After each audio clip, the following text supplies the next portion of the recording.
Einen wunderschönen guten Tag, meine liebe Freunde, geht alles gut bei euch? Dear friends, कैसे हैं आप सब लोग? जर्मन टू वे prepositions ये क्या होती हैं फ्रेंड्स, जिसे हम वेक्सल prepositionen भी बोलते हैं, यही आज हम सीखेंगे इस वीडियो में। मेरा नाम है जतिंदर सिंह, मैं हूं आपका होस्ट, आपका मेंटोर आपके अपने चैनल पे जिसका नाम है दी जर्मन मेंटोर, जहां आप सीखते हैं जर्मन लैंग्वेज मेरे साथ और मैं शेयर करता हूं इंटरेस्टिंग चीज़ें जर्मनी कंट्री के बारे में और जर्मन लोगों की अचीवमेंट्स के बारे में जो होती हैं सेशन के एंड में। तो शुरू करते हैं आज का session two way prepositions, language और जनरल नॉलेज दोनों एक साथ एक प्लेटफॉर्म पे। लेट्स गो, लोस गेट्स।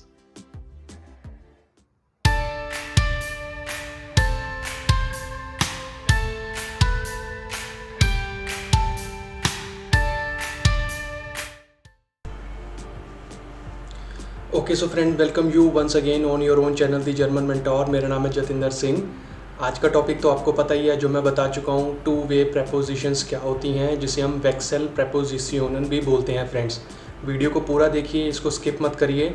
कई बार क्या होता है कि आपके काम की चीज़ वीडियो के किसी भी पार्ट में हो सकती है, तो देखने के बाद लाइक कमेंट शेयर कर दीजिए। कमेंट करने से फीडबैक और मोटिवेशन मिलता है। और चैनल को ज़रूर सब्सक्राइब कीजिए बेल आइकन प्रेस करके, सो दैट नोटिफिकेशंस आपको मिले मेरे आने वाले सभी वीडियोस के। तो चलिए शुरू करते हैं, सीखते हैं टू वे preposition मेरी स्क्रीन पर।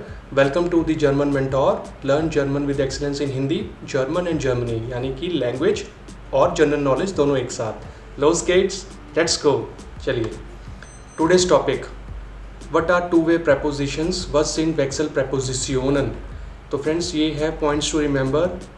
वेक्सल prepositionen या टू वे prepositions को समझने से पहले ये कुछ पॉइंट्स हैं जो हमें देखने पड़ते हैं। पहला है, two way prepositions are local prepositions, तो इनको लोकल preposition भी बोला जाता है। सेकंड पॉइंट है, sometimes it follows the accusative and sometimes dative केस। तो फ्रेंड्स, प्योर accusative prepositions और प्योर dative prepositions के सेशंस मैं बना चुका हूँ, इंडिविजुअल सेशंस बन चुके हैं। उनको देखने के लिए आप जो है डिस्क्रिप्शन के अंदर जाके लिंक ढूंढ सकते हैं, या फिर ऊपर आई बटन पे आपको क्लिक करके लिंक मिल जाएगा। ये है टू वे prepositions, जो accusative और dative दोनों हो सकती हैं। थर्ड पॉइंट है, इट वर्क्स ऑन दी वोहिन एंड वो कॉन्सेप्ट। अब ये क्या चीज़ होती है, जो मैं अभी आपको आगे आने वाली स्लाइड्स में क्लियर करूँगा, आपको पता चल जाएगा। फोर्थ पॉइंट है, वोहिन is accusative case where to. तो वोहिन का मतलब होता है वेयर टू। जब किसी सिचुएशन में मूवमेंट और एक डेस्टिनेशन होता है फ्रेंड्स, तो वहाँ पर हम accusative आर्टिकल्स का यूज़ करते हैं, तो उसको हम वोहिन बोलते हैं। अगला पॉइंट है, वो इज़ dative केस। तो वो का मतलब होता है वेयर, ओनली डेस्टिनेशन। जब किसी सिचुएशन में सिर्फ डेस्टिनेशन को स्पेसिफाई किया जाता है, तो उसको हम वो केस बोलते हैं, या उसको हम dative केस भी बोल सकते हैं, और it uses the dative articles. तो पॉइंट्स ये क्या कह रहे हैं, ये आपको अभी जब मैं आप स्लाइड्स के थ्रू बताऊंगा तो आपको सारा क्लियर हो जाएगा फ्रेंड्स। वीडियो में बने रहिए, इसको पूरा देखिए, राइट। चलिए चलते हैं आगे और एक्सप्लोर करते हैं। First and foremost we need to understand वोहिन एंड वो। जैसा कि मैंने आपको बताया कि टू वे prepositions को समझने के लिए हमें वोहिन एंड वो को समझना पड़ेगा। यहाँ पर देखिए, एक डायग्राम है, एक बिल्डिंग है और एक पर्सन है, और राइट साइड पे आप देख सकते हैं आर्टिकल टेबल, नॉमिनेटिव और accusative। चलिए चलते हैं, एग्जाम्पल के थ्रू मैं आपको समझाने की कोशिश करता हूँ। आई होप कि आपको समझ में आएगा। सबसे पहले हम देख लेते हैं वोहिन। तो वोहिन का मतलब होता है वेयर टू। ये होता है accusative केस, जिसमें मूवमेंट और डेस्टिनेशन आ जाती है फ्रेंड्स। इसमें आप देख सकते हैं मैंने लिखा है accusative, मूवमेंट एंड डेस्टिनेशन। तो यहाँ पे एक फ्रागा बना, एक सिचुएशन बनी। सपोज कीजिए कि आपका फ्रेंड आपसे पूछ रहा है, वोहिन गेस टू, where are you going to. अब आप उसको आंसर दे रहे हैं, antwort, ich gehe in das Büro, I am going in the office। यहाँ पर एक ऑफिस है, एक बिल्डिंग है और एक पर्सन है। सपोज कीजिए आप हैं, आपसे कोई पूछ रहा है, तो आप एक मूवमेंट कर रहे हैं, आप जा रहे हैं, जाना एक मूवमेंट है, और आपकी डेस्टिनेशन क्या है, ऑफिस। तो ऐसी सिचुएशन में जब दो चीज़ें आ जाती हैं फ्रेंड्स, आपका मूवमेंट और एक डेस्टिनेशन या लोकेशन, तो उसी को हम वोहिन कॉन्सेप्ट बोलते हैं, या accusative कॉन्सेप्ट। यहाँ पे accusative आर्टिकल्स यूज होते हैं नाउन के साथ। देखिए, ich gehe in das Büro, तो ब्यूरो का जो आर्टिकल होता है वो दास ही होता है। नॉमिनेटिव और accusative में सेम होता है फ्रेंड्स, लेकिन ये सिचुएशन अलग है, जिसमें मूवमेंट और लोकेशन या डेस्टिनेशन आ जाएगा, उसी को हम वोहिन बोलते हैं। ठीक है, तो आई होप कि ये आपको समझ में आ गया होगा। मैंने ये एक डायग्राम के थ्रू समझाने की कोशिश की है। नहीं समझ में आया कोई प्रॉब्लम नहीं है, वीडियो को पॉज करके देखिए जो मैंने आपको क्लियर किया। अब चलते हैं आगे और समझते हैं वो क्या होता है। अब देखिए, ये जो पर्सन है या आप हैं, अब आप ऑफिस पहुंच चुके हैं अपने वर्क स्टेशन पे और काम करने लग गए हैं, अब कोई मूवमेंट नहीं कर रहे हैं, अब अपनी सीट पर आप बैठे हुए हैं और राइट साइड पे देखिए नॉमिनेटिव और डाटिव का जो है आर्टिकल टेबल। अब वो का सेंटेंस कैसे बनेगा, देखिए वो जिसका मतलब होता है वेयर, कहाँ, dative no movement, already in office. अब आप ऑफिस पहुंच चुके हैं, अब आपका मूवमेंट तो खत्म हो गया, अब आप सीट पर बैठ गए हैं, तो फ्रागा बना। सपोज कीजिए अब आपकी जो है वाइफ या कोई भी घर का पर्सन आपको फ़ोन करके पूछता है वो बिस्ट तू वेयर आर यू, तो आंटवर्ड बनता है, आंसर बनता है ich bin इन डेम ब्यूरो। तो अभी पिछले स्लाइड में आपने देखा था इन दास ब्यूरो था, क्योंकि वो वोहिन कॉन्सेप्ट था, तो वोहिन में अकुजाटिव टेबल यूज़ होता है। अब जो कि आप कोई मूवमेंट नहीं कर रहे हैं, आप ऑलरेडी ऑफिस के अंदर हैं, तो आंसर क्या बन गया, ich bin इन डेम ब्यूरो। तो ये दास का क्या बन गया, डेम। ऊपर आप देख सकते हैं डाटिव के अंदर दास क्या बन जाता है, डेम। I am in the office. तो फ्रेंड्स यही फ़र्क होता है, जब एक सिचुएशन, एक सिनेरियो के अंदर मूवमेंट और लोकेशन होती है वो अकुजाटिव होता है, और जिसमें कोई मूवमेंट नहीं होती, सिर्फ डेस्टिनेशन या लोकेशन होती है, तो वो होता है वो, डाटिव केस। अब ये चीज़ तो मैंने आपको क्लियर कर दी, वो इन एंड वो। अब देखते हैं कि वेक्सल प्रेपोजिशन के अंदर ये सिनेरियो कैसे काम करता है। आगे चलते हैं, आगे बढ़ते हैं। देखिए टू वे प्रेपोजिशन, वेक्सल प्रेपोजिशनन, ये रही आपके सामने। तो ये टोटल 9 होती हैं प्रेपोजिशन फ्रेंड्स, जो अकुजाटिव और डाटिव दोनों में काम करती हैं। एक एक करके वो इन एंड वो का कॉन्सेप्ट इन सभी के ऊपर करके बताऊंगा, आपको सारा क्लियर होगा। पहले इसका मतलब देख लेते हैं कि इनका क्या मतलब होता है। सबसे पहले है ऑन। ऑन का मतलब होता है on by the side of for vertical surface. जब कोई चीज़ किसी वर्टिकल पोजीशन में होती है, किसी वर्टिकल पोजीशन के साथ होती है, तो वहाँ पर ऑन यूज़ होता है। सेकंड है ऑफ, इसका भी मतलब ऑन होता है, लेकिन on the top of for horizontal surface. जब कोई एक चीज़ दूसरे चीज़ के ऊपर होती है, इमीडिएट ऊपर, जैसे कोई बुक्स हैं टेबल के ऊपर पड़ी हुई हैं, तो वहाँ पर ऑफ यूज़ होता है। हिंटर, हिंटर का मतलब होता है बिहाइंड, पीछे। इन का मतलब होता है इन, सेम या फिर इन टू।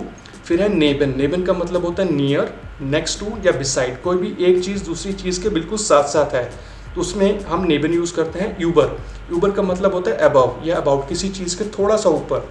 फिर है उंटर, उंटर का मतलब होता है अंडर, नीचे, किसी चीज़ का किसी के नीचे होना। फिर है फोर, फोर होता है बिफोर, इन फ्रंट ऑफ, किसी चीज़ के आगे। स्विशन, लास्ट, इसका मतलब होता है इन बिटवीन, किसी दो चीज़ों के बीच में कोई एक चीज़। अब ये एक एक करके प्रेपोजिशन हम सीखते हैं, और दोनों के ऊपर वोहिन और वो मैं आपको क्लियर करके बताऊंगा, आपको सारा क्लियर हो जाएगा कि इनको टू वे प्रेपोजिशन क्यों बोला जाता है। आगे चलते हैं। देखिए अभी जो मैंने पीछे स्लाइड में आपको रिटर्न में बताया, अब ये सिचुएशन के अकॉर्डिंग है। कुछ डायग्राम्स मैंने बनाए हैं आपके लिए, इसमें आपको समझ आ जाएगा जो मैंने कोशिश की है यहाँ पे। इस वीडियो को आप यहाँ पे पॉज करके आप देख सकते हैं। सबसे ऊपर है इन, किसी चीज़ का एक चीज़ के अंदर होना। आन, आन का मतलब होता है दोनों चीज़ें बिल्कुल साथ साथ लगी हुई हैं। थर्ड है नेबन, नेबन का मतलब होता है एक दूसरे के साथ साथ, थोड़ा सा बीच में गैप है, साथ साथ। फिर है आउफ, आउफ का मतलब होता है एक दूसरे के ऊपर, बिल्कुल ऊपर, एक ऑब्जेक्ट दूसरे ऑब्जेक्ट को टच कर रहा है। फिर है यूबर, यूबर का मतलब होता है थोड़ा सा ऊपर, बीच में गैप है, अबव। फिर है उंटर, उंटर का मतलब यानी कि नीचे, अंडर। फिर है फोर, किसी एक चीज़ का दूसरे चीज़ के आगे होना, फोर। फिर है हिंटर, किसी का किसी के पीछे होना, हिंटर।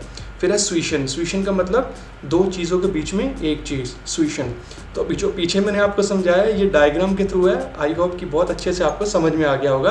अब चलते हैं आगे और प्रेपोजिशंस को देखते हैं सेंटेंसेस की फॉर्मेशन में। आगे चलते हैं और एक एक करके प्रेपोजिशंस को हम सीखते हैं। चलिए लेट्स गो। तो सबसे पहले हमने ले लिया ऑन, जिसका मतलब होता है on by the side of for vertical surface. Vertical मतलब कि आपका ऐसे, ऐसे, ठीक है, स्टैंडिंग पोजीशन में वर्टिकल। चलिए ये आगे आपके सामने आर्टिकल टेबल, अकुजाटिव और डाटिव। सबसे पहले देख लेते हैं हम वोहिन। तो वोहिन केस क्या होता है, अकुजाटिव, मूवमेंट और डेस्टिनेशन। अब देखिए एक सिचुएशन बना, एक सेंटेंस बना, एयर हैंग्ड द स्पिल्ड ऑन दी वांड, he hangs the photo on the wall.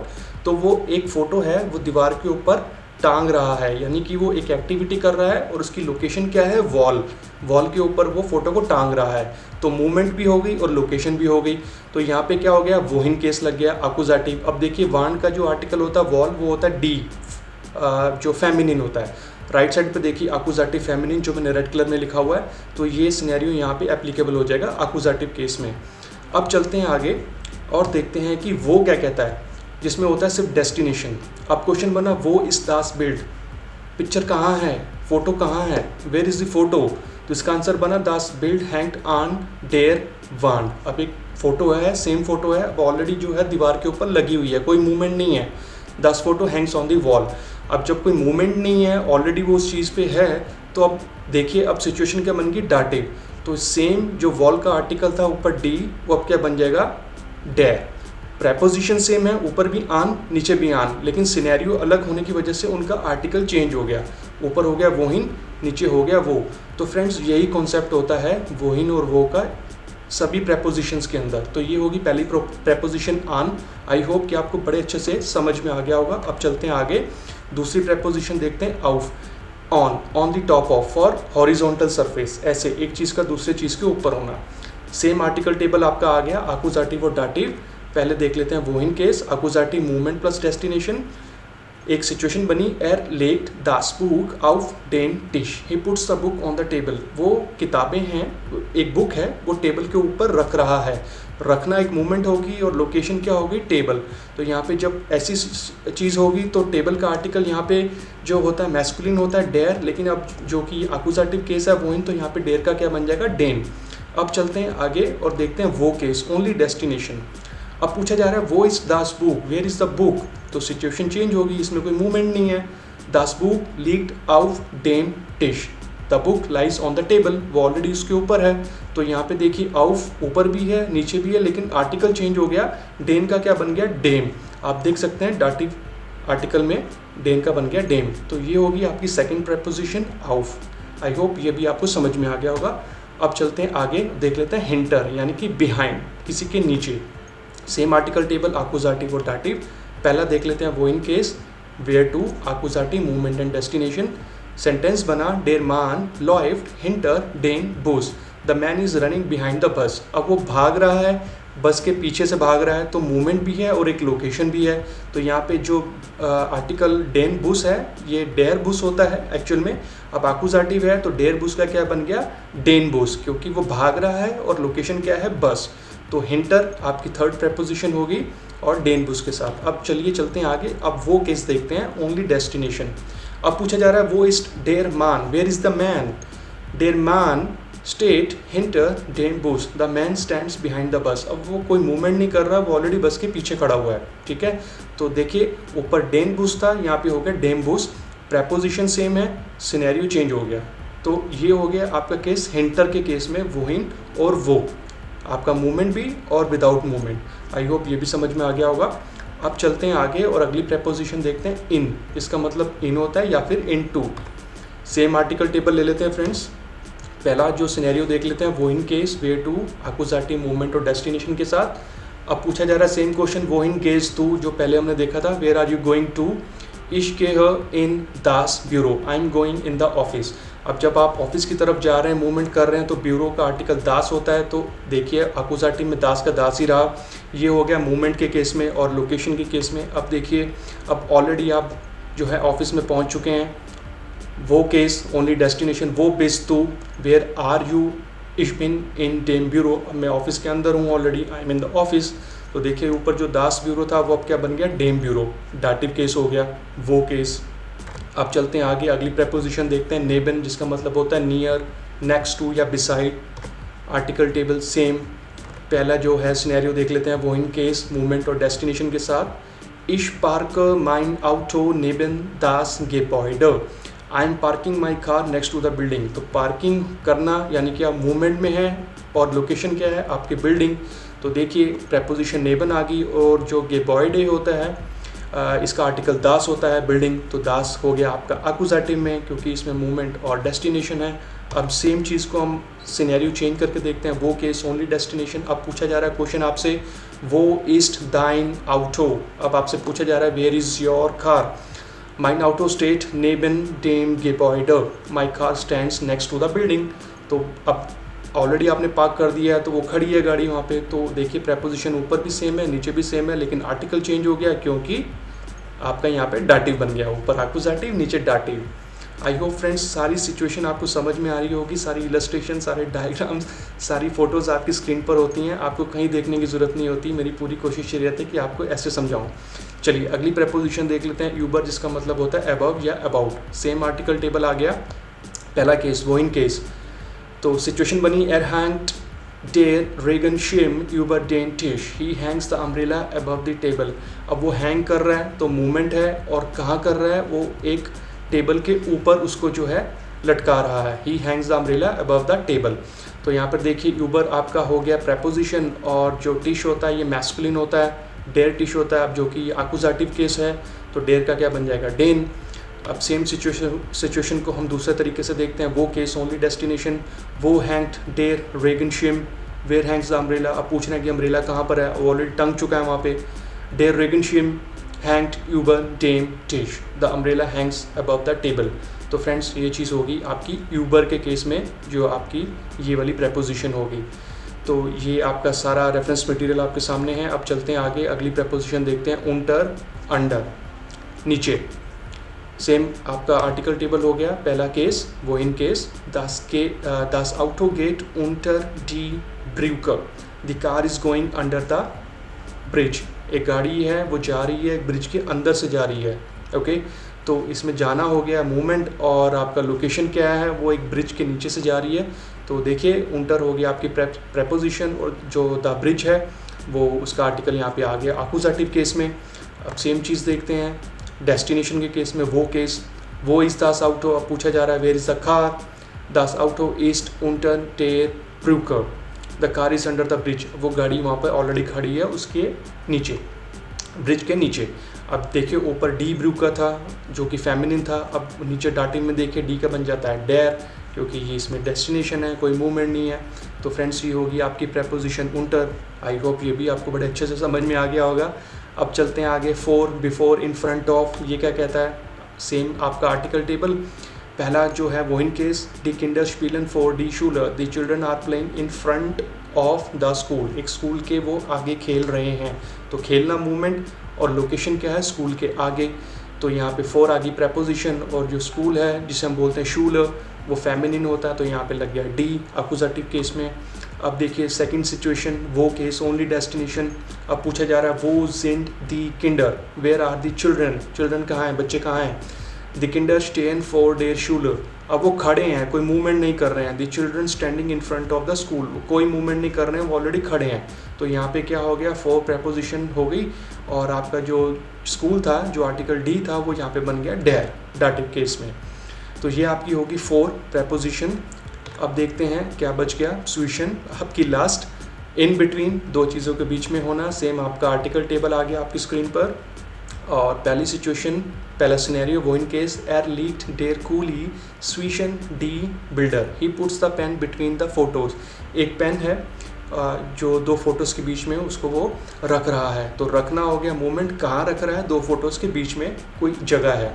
तो देखिए ये प्लूरल है, प्लूरल का केस है, तो बिल्डर हो गया फोटोज़, तो उसका आर्टिकल बना डी एक्यूजेटिव केस में। अब देखते हैं इसको चेंज करके, वो केस ओनली डेस्टिनेशन, वो इस डेर कूली, कोई पूछ रहा है कि पेन कहाँ है, वेयर इज़ द पेन।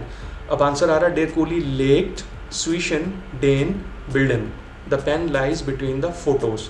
तो फ्रेंड्स ये हो गया आपका वो केस। अब इसमें आप देखिए स्विशन जो है वो प्रेपोजिशन ऊपर और नीचे दोनों जगह यूज़ हुई है, लेकिन ऊपर डी बिल्डर था, नीचे डेन बिल्डर है, क्योंकि प्लूरल डाटिव में डेन बनता है। लेकिन बिल्डर के आगे देखिए मैंने एक्स्ट्रा एन भी लगा रखा है। तो फ्रेंड्स ये ध्यान रखिए कि डाटिव केस में जब भी प्लूरल फॉर्म यूज़ की जाती है तो नाउन के आगे एन, एक्स्ट्रा एन वहाँ पे ऐड किया जाता है, ठीक है। ये एक जर्मन रूल है, इसको आपको बाय हार्ट याद करना है, राइट। इसलिए मैंने वो एन को जो है रेड कलर में मार्क किया, ऊपर ऐड नहीं किया है क्योंकि ऊपर एक्यूजेटिव केस था, नीचे ऐड इसलिए किया है क्योंकि डाटिव केस के अंदर प्लूरल फॉर्म में एन लगाया जाता है नाउन के आगे। तो फ्रेंड्स ये था सारी प्रेपोजिशंस का सिनेरियो, वो हिन और वो मैंने एक एक करके आपको बताया। आई होप कि आपको समझ में आया होगा। नहीं समझ में आया कोई प्रॉब्लम नहीं है, वीडियो को पॉज करके देखिए, तब भी समझ में नहीं आ रहा मुझे कमेंट कीजिए, मैं तो मैं आपको क्लियर करूँगा। आई होप कि आपको ज़रूरत नहीं पड़ेगी मुझे इस चीज़ के लिए पूछने के लिए, बाकी कमेंट्स आप करिए, वो बहुत अच्छे लगते हैं मुझे। चलिए अब चलते हैं आगे, जर्मनी पहुंचते हैं, जर्मनी देखते हैं। ये सेशन ख़त्म हो गया, जो लैंग्वेज कंटेंट था आई होप समझ में आया होगा। अब ये बड़ी इंटरेस्टिंग चीज़ आपके सामने लेकर आया हूँ, ये देखिए होल पंच। तो आपको पता है ये स्क्रीन पर आप क्या देख रहे हैं, होल पंच क्या होता है फ्रेंड्स। बड़ी इंटरेस्टिंग इन्फॉर्मेशन है, ये आपको शायद नहीं पता था, कि ये जो डिवाइस है, ये जो गैजेट है, ये जो चीज़ है, ये जर्मनी कंट्री के अंदर ही इन्वेंट हुई थी फ्रेंड्स, ठीक है। तो ये क्रेडिट भी हमें जर्मनी को ही देना है, जर्मन कंट्री को जाता है। तो इनके इन्वेंटर का नेम था फ्रीड्रिश श्योनेकिन, राइट, और नेशनलिटी इनकी जर्मनी थी। बाय जो ये जर्मन से बिलोंग करते थे, जर्मनी से बिलोंग करते थे। प्रोफेशन थे इनका ऑफिस सप्लायर, स्टेशनरी का काम करते थे। इनका जो बर्थ हुआ था सितंबर 20, 1848 आइजरलोन जर्मनी में, और इनकी डेथ हुई थी जुलाई 2, 1919 बॉर्न जर्मनी में। तो कितनी छोटी सी चीज़ है लेकिन कितनी बड़ी अचीवमेंट है। हम लोगों के घरों में, ऑफिस में और सब जगह ये चीज़ जो है ये मिलती है, लेकिन शायद आपको नहीं पता था, बट आज आपको पता लग गया कि ये चीज़, ये डिवाइस जो है जर्मनी ने ही बनाया था फ्रेंड्स। तो फ्रेंड्स, लास्ट में आपसे कहूँगा थैंक्स फॉर वॉचिंग।